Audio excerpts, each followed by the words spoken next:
Jadi tiket 20 ini hanya modus si pelaku saja untuk meyakinkan korbannya supaya korban ini mentransfer sejumlah uang ke virtual account yang milik si pelaku. Nah kemudian ini menjadi hal yang menarik ketika pelaku mengunggah ataupun mengirim identitas orang lain atas nama A, baik KTP maupun tampilan orangnya. Ini berdasarkan interogasi yang dilakukan oleh penyidik bahwa si A ini juga merupakan salah satu korban dari pelaku, tapi untuk kasus yang berbeda. Jadi korban ini, si A ini juga pernah mencuit di media Twitter untuk bagaimana dia bisa mengembalikan akun Instagramnya.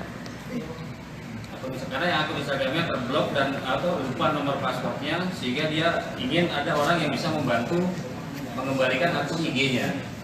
Muncullah si pelaku ini berkomunikasi melalui Twitter, sama modusnya kemudian lanjut ke percakapan WhatsApp. Dan itu juga sudah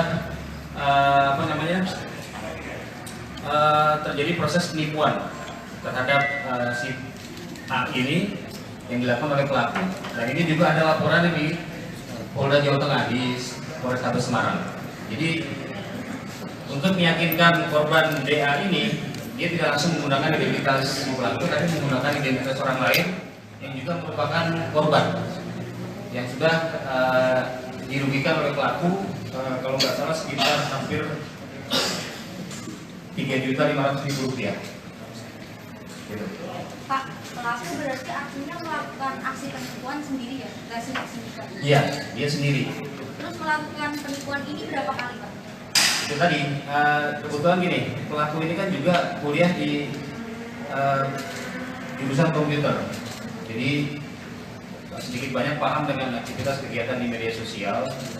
Makanya banyak korban-korban ataupun modus operandi kegiatan yang dilakukan berasal dari aktivitas di media sosial.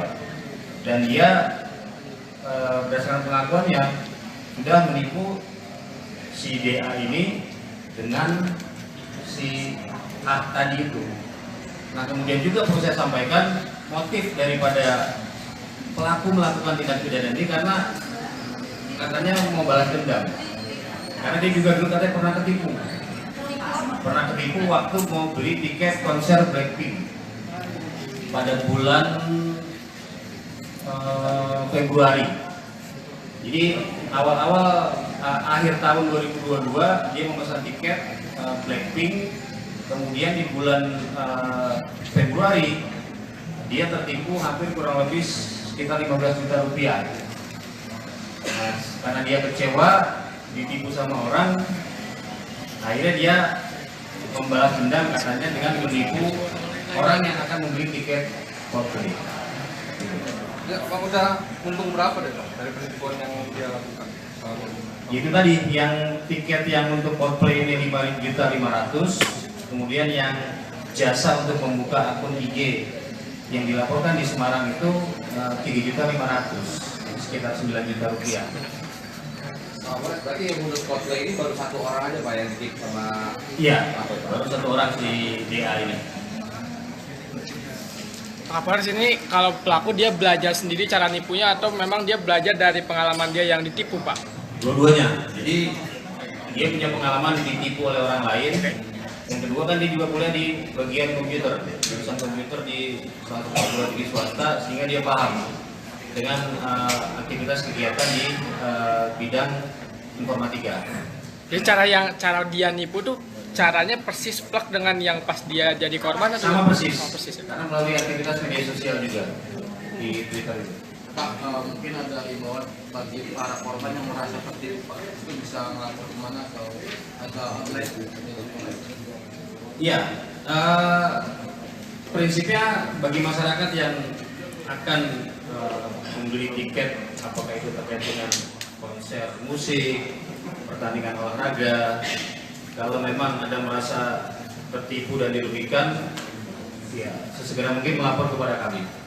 Dan pasti akan kami tindak lanjuti.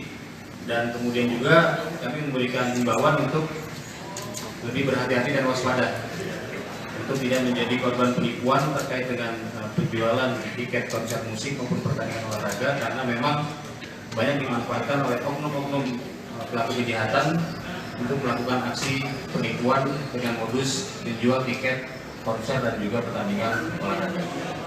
Pelaku kena tipu yang tiket Blackpink itu dia melapor juga nggak sih Pak? Tidak melapor. Berarti caranya memang sama persis ya Pak, sama apa yang dialami waktu itu? Sama. Cara yang digunakan ini? Sama dengan menggunakan media sosial.